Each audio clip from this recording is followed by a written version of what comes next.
through today. There we go. Okay. So let me get back to this one I'm on here. All right, so just to kind of pick up a little bit where we left off yesterday, as far as step 3 goes with the comprehension assessment, remember once you give those assessments, you're going to get a class profile on your students for what are those main skills that your students will need extra support in. I did show you yesterday on the class profile, it will give you the comprehension focus for your groups right here. So you've got your word knowledge inventory information here. You've got your reading interest inventory over here. And then here in the middle, you've got your comprehension focus, and that comes from your reading interest, or I'm sorry, it comes from your reading comprehension assessment. So flag the pages 40 or 38 so that you can use the script to administer. And then one other thing I really wanted to just put out there, which came from, I feel like 3rd grade did this maybe, is feel free as an in-class teacher to utilize the online version, the Wiser Me version of this comprehension assessment that the virtual teachers created, if you would like to do that, if that's something that you're interested in, because the accessibility is there. The students can have that piece that's read to them if needed. And then what I like about the comprehension assessment the virtual teachers created is that it will grade it for you. So that's the true benefit, I feel like, of using theirs, is the graded for you. Then you would still go into the system and input the data. The one thing she does share in this video too is just make sure that as you're putting in the data, it's going to have a check mark next to the correct answer. You are still going to select the answer that the student chose on that answer choice. And then it's going to compile the data for you. A little bit about troubleshooting here. You could flag these pages also in your teacher's manual.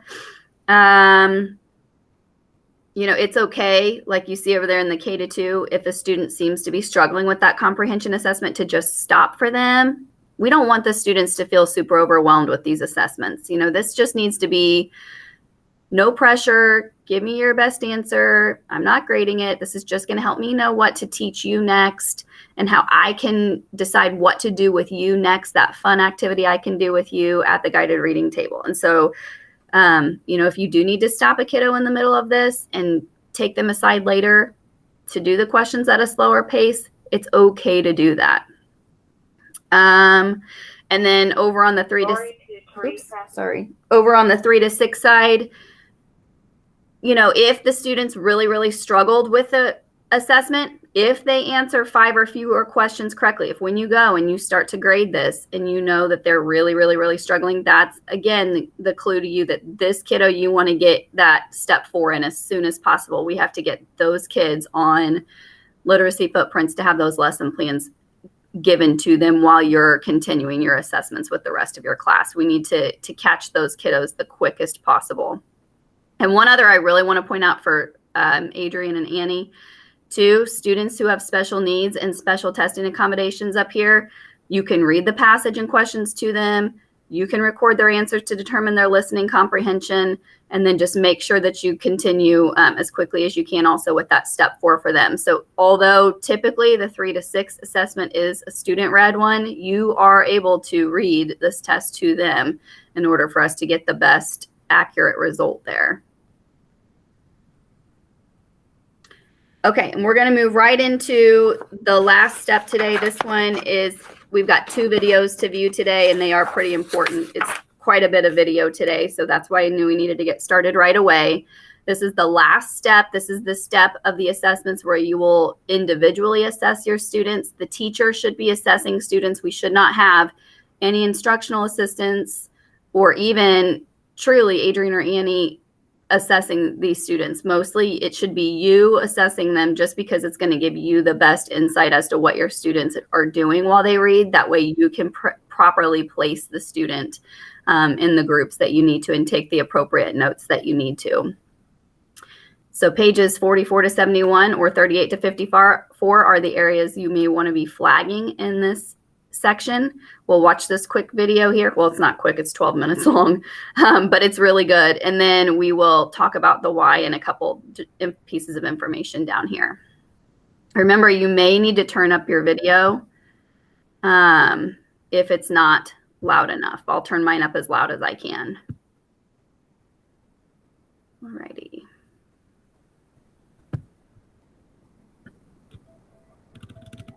When it comes to reading assessment, nothing provides as much insight as sitting down next to a child and carefully observing as he or she reads aloud. This is why Step 4, the one-on-one reading assessment conference, is the linchpin of the Next Step guided reading assessment. Building on everything you've learned from the first 3 steps, reading habits and interests, phonics and word knowledge, and comprehension skills, you'll now discover how your readers use strategies and self-monitor as they read. Specifically, you will be taking a running record to measure students' accuracy and analyze their strategy use.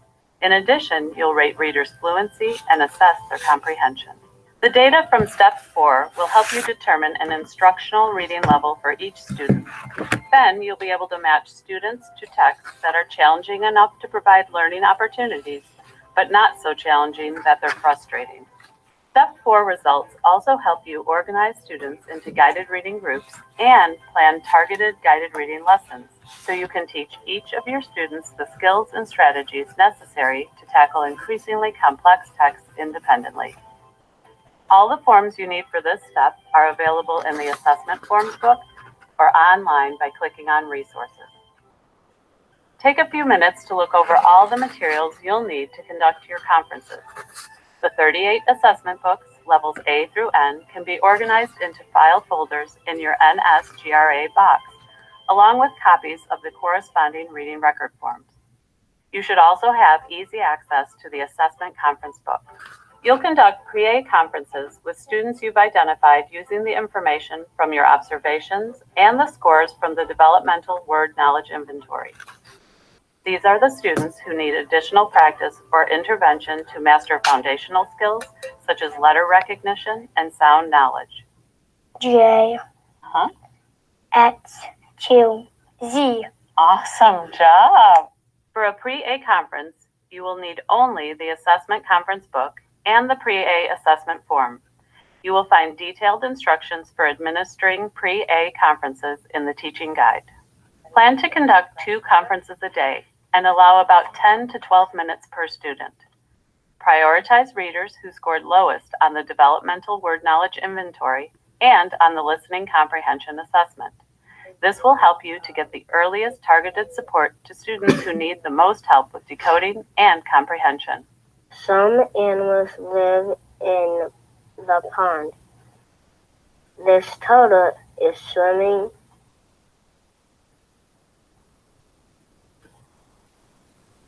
itself on a log. Remember, your overarching goal for the Reading Assessment Conference is to find each student's instructional reading level. This is a level at which the child can read with about 90 to 95% accuracy. At this level, the reader struggles just enough for you to pinpoint a focus for your guided reading lesson so you can move the student forward.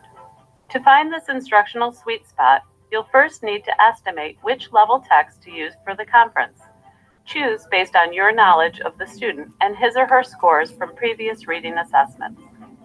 To find DRA levels or Lexile ranges correlated to guided reading levels, please see the Guided Reading Leveling Chart in the Resources tab. If this is your first assessment with a child and you have no data or observations to work from, use the Grade Appropriate word list in the Assessment Conference book to test the student and identify an approximate starting level. Ready to start? Okay. Ran, dog, bed, she, day, think, sleep. NSGRA provides you and your students with 2 text choices per level, 1 literary and 1 informational. Make sure you begin with a copy of the reading record form for the book you choose. Note that at levels A through E, we've provided 4 texts at each level, 2 literary and 2 informational. in case you need to conduct more frequent progress monitoring of struggling or emergent readers. Please keep in mind that a little bit of trial and error here is okay.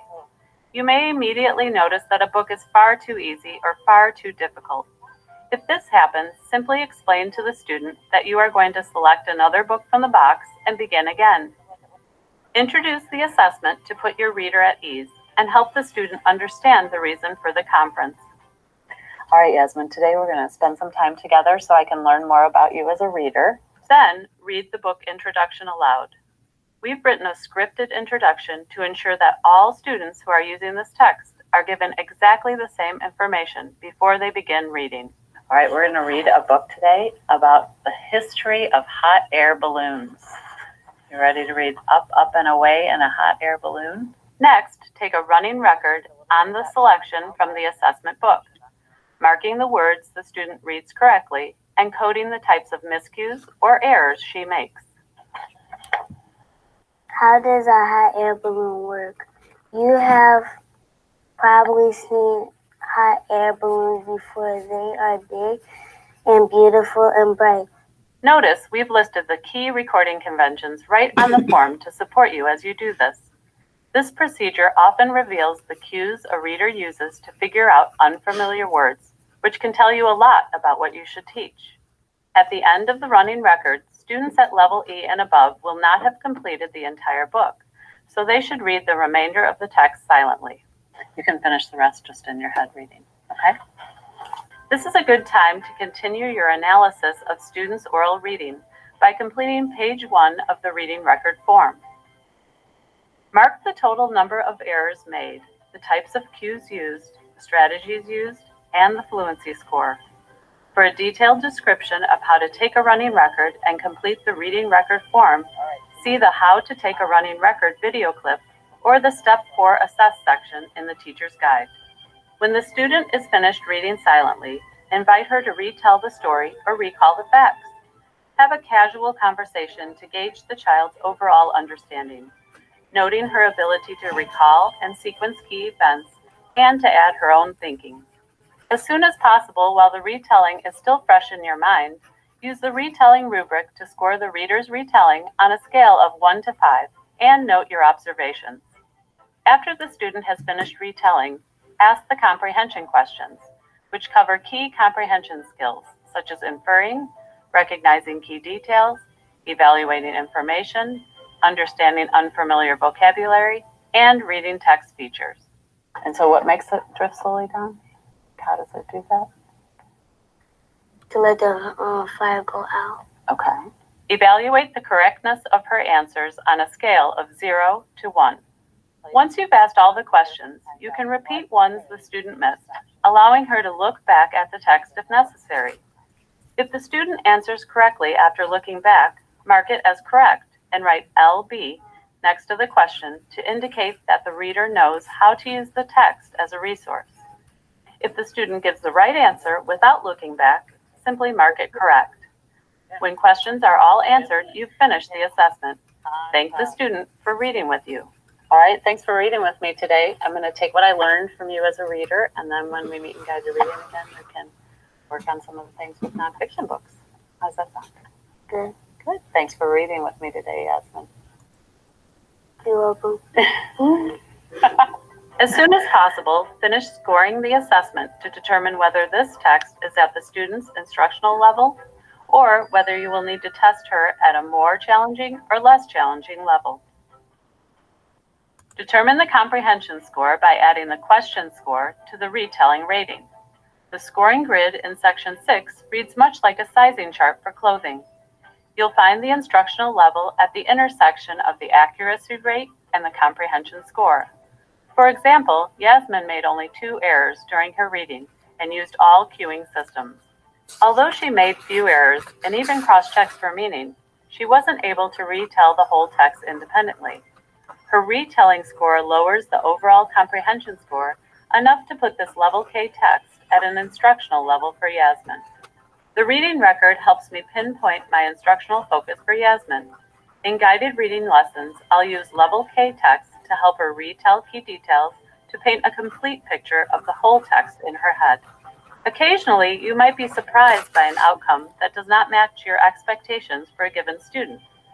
For example, I conducted my reading assessment conference with Sarah Ann using a level H text, but upon scoring her reading record, I discovered that this text was at her independent and not her instructional level.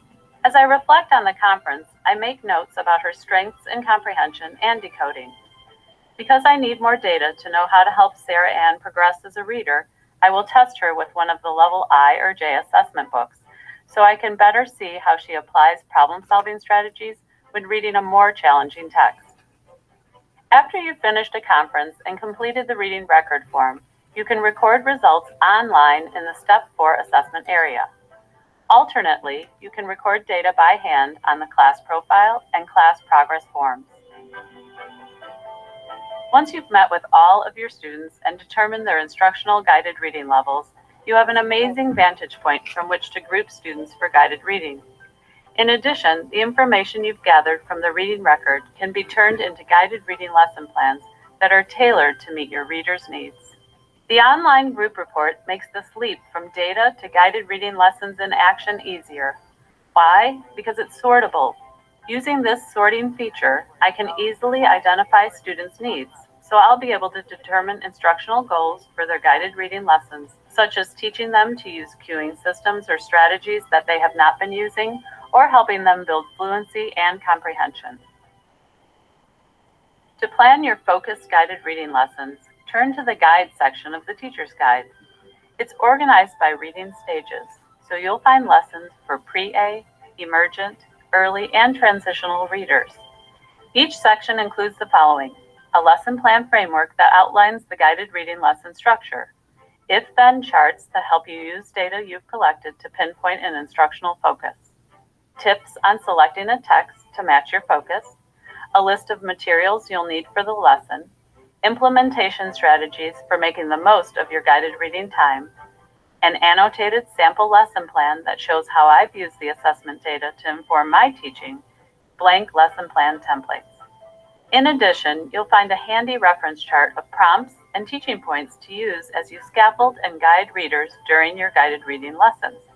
Keep in mind that the goal of guided reading is to teach students the skills they need to independently tackle complex texts.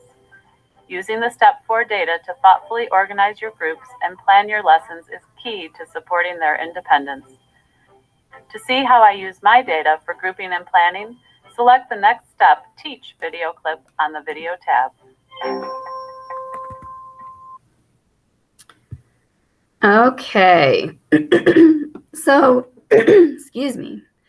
That I feel like that video was one was really good just as a refresher for many of us, but also for those who are newer to guided reading, a really great video just to kind of talk you through each step of the reading of the reading record. So when you give this, it's going to give you, as the teacher, when you assess them, the chance to observe the student strategies that they use. I don't know if you noticed off to the side of the reading record how it gives you a place there's a Step 2 section to check off what the student is doing as they read, what strategies are they using as they read. That's something that we really want to be taking note of as we assess the students. This is also going to prompt you as the teacher to start to reach out to the supports around you. Maybe you need to reach out to your coach. Maybe you need to reach out to your special education teacher or your English new language teacher just to share about some of the things that you are noticing in a student to receive extra supports for them in ways to, either move a little lower to support them in some areas you recognize or to move up a little bit higher in some areas that you recognize. I want to ask you to flag down here pages 54 or 42. That's going to be the page that is going to help you with the Lexile chart in your text, so that if you are reading anything in class with your students from any of our other websites we use out there, Epic or any of those, I can't think of any others off the top of my head, but you can pull Lexile comparisons right there in the chart. That's a good one, is right there in your text. Take note, we don't really have many pre-A students at all anymore here in middle of the year, but you can get your step-by-step directions on page 45 for them for when you administer the reading assessment. K-2, it's page 57, and 44 is for grades 3 to 6. So those are your step-by-step directions for giving the reading assessment. A page with information for you to do your reading record miscues if you see some miscues from students. And then I did give you a copy of this in your folder. We'll look at our folders in a second. And then also for you to score and analyze the strategies used by the students. You may want to mark these pages down here for them. A couple of things to note in the video that we watched. I feel like it was important that she mentioned, as you're giving this reading record, if you lived way back in the Dibbles world when we gave Dibbles, we followed a script, but we had to follow it so intensely we could not veer from it at all. And she mentions in this guided reading video that when we're giving these reading records, it's a casual conversation with the student. This is guiding the questions that you ask the student, but you and the student are able to talk a little bit freely. If you have an idea of the questions, the comprehension questions from the text in mind as you're having that conversation, you might note that the student has answered one, like say question number 3 while they were speaking about question number 1. So you don't have to ask question number 3. If you've had that casual conversation and you know they already know the answer to that question that you're going to have to ask in a minute or two, just skip it and give them the full credit for it if you know that they answered it appropriately. So this is much more casual than Dibbles. Another thing to point out that I know there was confusion with at the very, very beginning when we first started guided reading, because it was different than Dibbles, what we used to use, is if when you ask the student the questions on there, they get one wrong, at the end of your assessment, you can invite the student to go back and look in the text and ask them those questions again that they got a 0 on. If they can answer it by looking back in the text, you can just put an LB at the top. That's notes for you that the student is able to go back and look in the text to find answers, which is a great strategy. And you can give them the points for it. So that's very different than what we are used to. I just really wanted to point those out. If you notice when you're giving the reading record, the student is blowing through the book with no errors at all, you know they're going to have pretty much 100% accuracy. It's okay to stop and just say, you know what, we're going to stop and we're going to read a different book. If you notice they're doing so well like that, I would recommend not even going up just one level. At that point, you may want to go up 2 levels. That's going to save you time with the number of times you might have to assess that student in a reading record. So it's okay to skip to 2 levels too. Those were just some things I really thought I should point out to you that kind of stood out to me as I watched this video. Hey, Hillary, quick question about the comprehension. Yeah. So when we first ask the comprehension questions, we do not give them the book. We just start asking and we just say, if you need the book, you can use it. Okay. Yep, that's right. So, I mean, you kind of want to pull the book away and just say, now I'm going to ask you some questions and see if they can do it, without the text. But if you notice they're struggling, just again, very casually, oh, do you want to use the book? You can use the book if you need it, kind of a thing. I wouldn't leave it there as a crutch. Yeah. But if you can tell that they're struggling, again, we want to keep these kiddos at ease. We don't want them feeling nervous. Just give it to them. And would you say it's okay to reword the question? Because sometimes I feel like the questions are confusing. Yes, sometimes they are. I would always start with the actual question on the reading record. Okay, yeah. If the student is struggling, or they reword it. Mm-hmm. Yeah, as closely as you can to the text. I wouldn't, overly explain or anything like that. But, again, if the student is struggling, maybe it's an EL kiddo and they need a little bit of rewording support.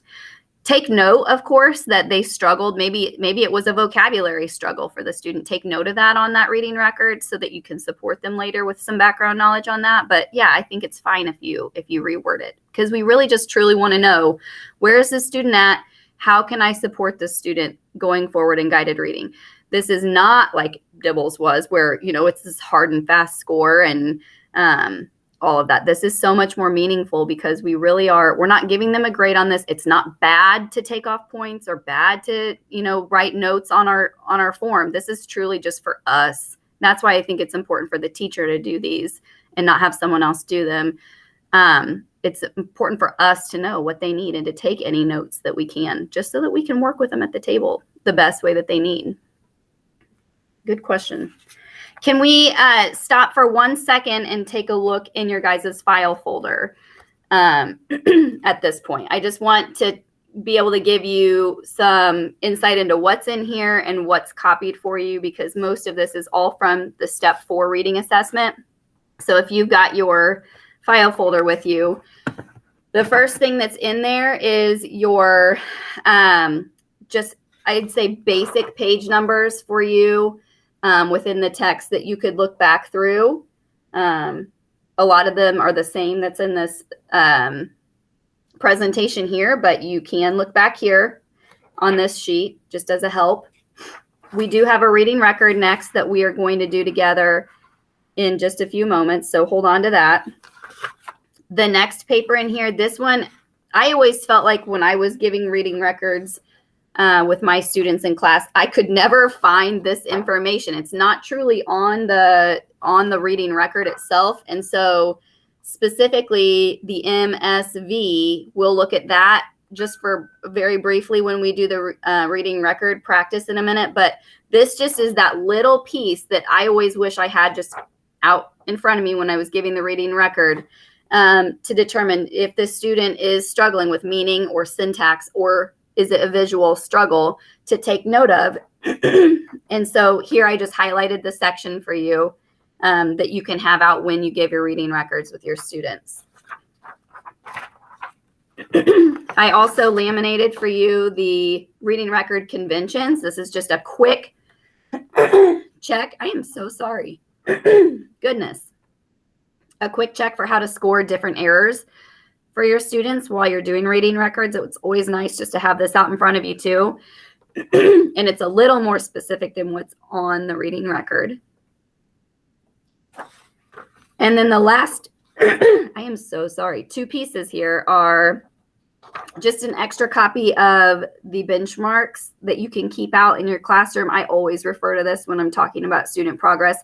This is an average student, so it doesn't mean hard and fast. This is exactly where your child should be at this point in the school year, but it's a great reference, and it's for an average kiddo. And I just thought it would be nice for everyone to have one. You could put it up in your room or near your guided reading table if you need it. And then the last one is just some troubleshooting. I was kind of going to save this to the end, but I'll go ahead and mention it now since it's the last thing in our folder. This is when you start inputting data into the digital Scholastic Manager here, if you start getting that spinning, circular spinning thing forever, we really do. This one's kind of a website sort of glitchy sometimes. If you've never cleared your cache, that's what the problem is. And so here are your self-guided directions for how you can go in and clear that so that you can get right back on again and assess or input your data. So that's just a troubleshooting piece. It's also linked on this presentation, but I wanted you to have just a master copy of it since I'm anticipating many of us maybe having that struggle. Okay, so we will continue on with step 4 here. Excuse me. Something else to point out was this word list here. If we've got so many students enrolling in the middle of the year and they're coming from other states or other school districts who don't use guided reading. So rather than you just kind of blindly selecting a level for reading record, you can always use the word lists that are in we've got them linked in our forms, but they're also in the assessment forms book. You can look at this and it gives you directions right up here for however the student does on this, where you should begin a reading level for a guided reading assessment. Here are the page numbers specifically for you, where the word lists begin, if you want to flag that. All right, and then one of the very last things we're going to do, just a reminder, again, you have a hard copy of this in your folder, is to do a reading record together. So we're going to watch this teacher do the reading record with the student here. But I gave you a copy in your file folder because I do want us to kind of do this together as a practice, especially those of us who are newer to this.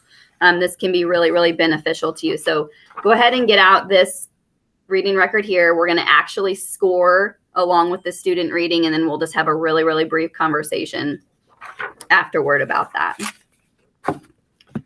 Okay, here we go. I always forget I have this open already.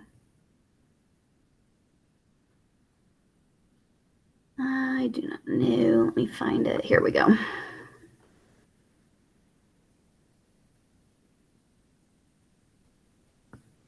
Come on.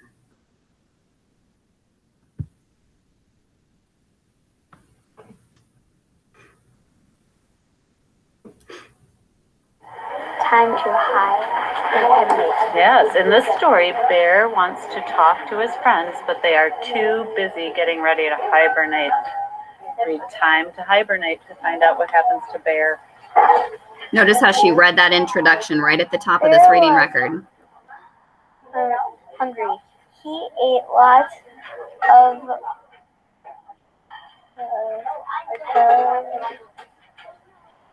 purple berries. He ate lots of sweet honey.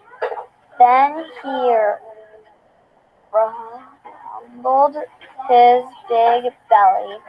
Bear was very full. He saw Raccoon running by. Hello, said Bear.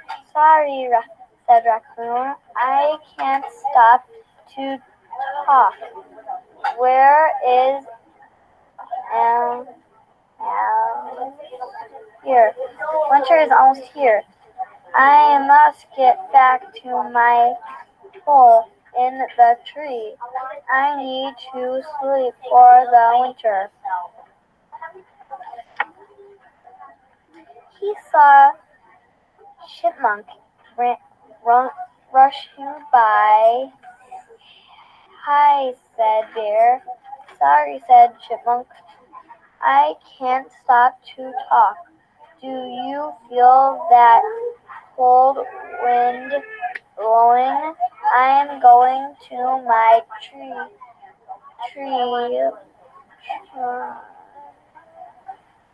tunnel under the ground. I need to sleep for the winter.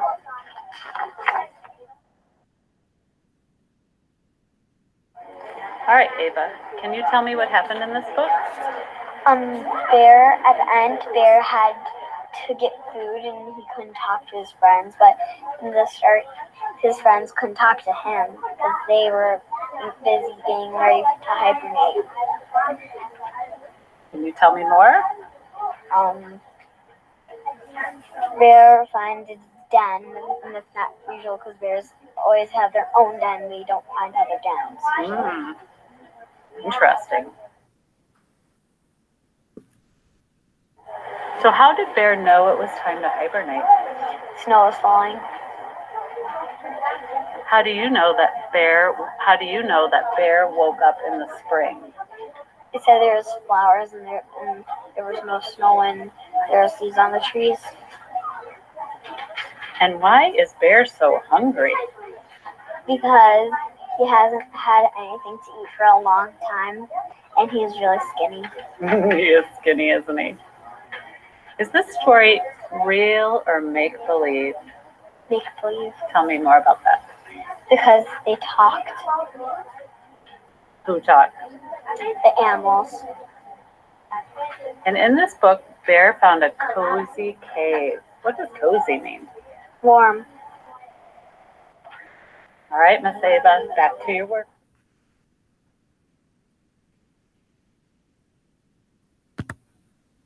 All right. So does anybody want to share their thoughts at all on that one? Anything that stood out to you at all?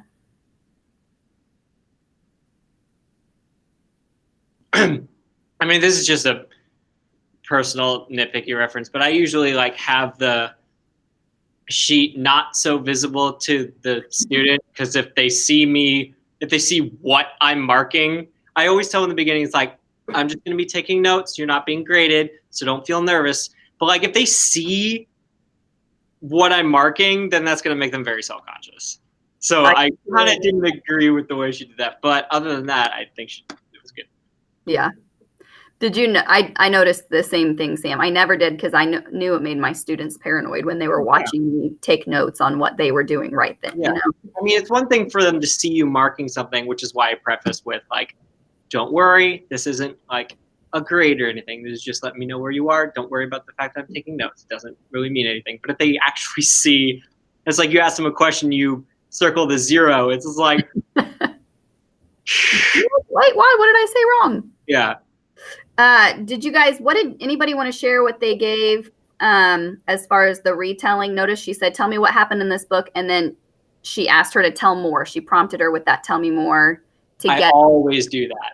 Always do that if they just kind of give me a basic summary, give them a chance to actually tell me what they remember. Yep, that's good. Did anybody give her? Anybody want to share what you gave her? Curious how similar we were.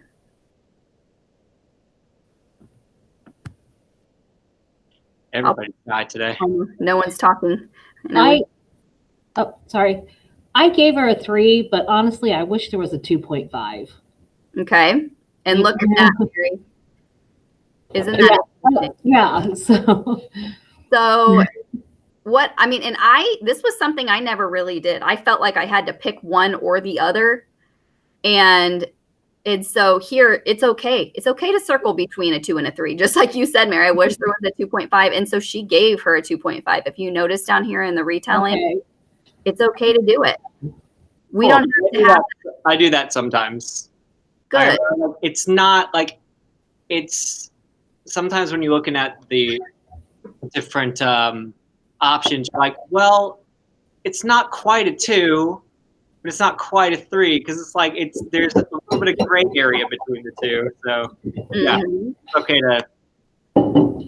Yeah, and what she did here then at the bottom was, so she gave her the 2.5 here. She calculated her answers here, which ends up being that 6.5. And then when she comes down here, she's going to mark both as a 6.5, which you can see then takes her between the independent and the instructional level. And so she may choose to leave her at this, or she may choose to go one more level just to see if she can get her to an even more instructional level. I'm sorry. So thank you for that, Mary. You were dead on.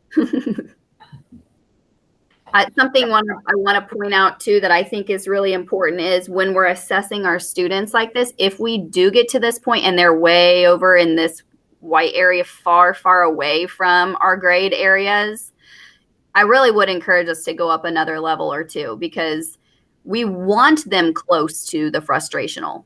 We really kind of do, or we want them more over here, because that means we're pushing our students to the fullest that we need to be pushing them. I don't want us to be afraid for the students to struggle. We want them to feel what it feels like to struggle and to push through something, because we're right there coaching them and guiding them all the time. And that's going to push our results and push them harder and faster like we need to. So be looking, if your students are over here, don't just say, I'm done. I mean, you really wouldn't anyway. Or even if your student's right here, don't just say, I'm done. We want them a little bit more toward the black if we can. We can push them a little further. Okay. All right. Just quickly here, like I told you, we would kind of discuss that MSV. As the student is reading, you might check off each word. You're going to take note on what they might have struggled with. We know she did a lot of self-correcting in her reading. And so we'll be able to give those points, self-correct. But, when she was doing the running, okay, she added the ing and the rushing here. We know that we can use that MSV chart that's within our file folder there. And we can say, yes, meaning it definitely made sense what word she substituted. So we can give an M for that. Yes, Syntax, it's good, or sentence structure. It could make sense there too. And yes, visual, because she really just added the ending. Okay, so you guys can take notes on this and take note also on what area is she struggling the most in when she makes her errors. Okay, and then that's how you can specifically work with that child at the guided reading table. Pay attention to, okay, if they struggle with meaning, I'm going to make sure I have a conversation with them. And do you think that word really would make sense there? What else could go there? And have those prompting questions with them. And then also be sure that you are taking note here. This is where, as this child is reading, you're analyzing their errors and what strategies they used. She did a ton of these. She used a picture clue. She did go back and reread. She cross-checked and made improvements on her reading. You're almost done here. Yes, she sometimes did self-monitor. So she's a very confident reader. This is why, I may have scored her a little higher and tried to push her a little further just to see what she could do. But she's got some great reading strategies. And so we would want to play on those when we are working with her at the guided reading table. Okay. All right. Just a couple quick reminders. This is the last slide.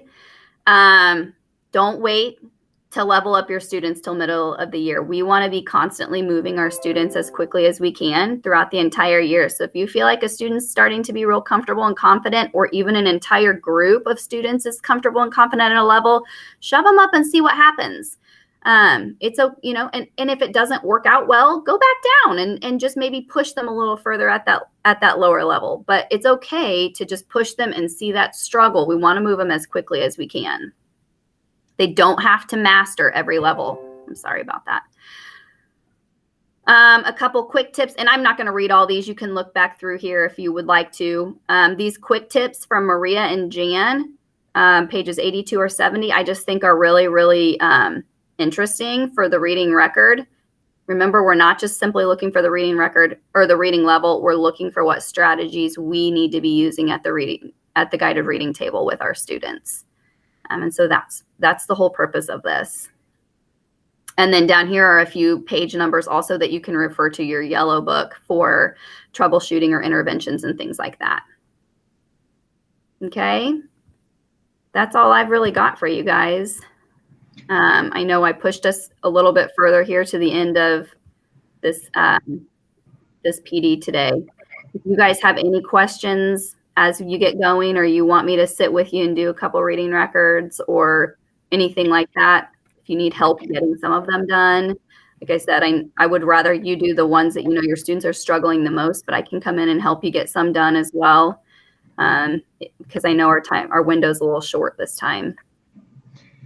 And Hillary, I would add, I think this is a great exercise, even to do it, like if somebody's unsure to do it with you, to do it with their grade level. I just think calibration of this kind is always, always good, no matter how many years you've been teaching or what your experience level is. I just think that's always just a very valuable exercise to do. So thank you. Totally agree. Okay. Thank you, Hillary. I got the PD yesterday. If any questions or anything, let me know, and I'm here for you. And I hope you guys have a great day. Thank you. Thank Thanks, you. Hillary. See ya. Bye.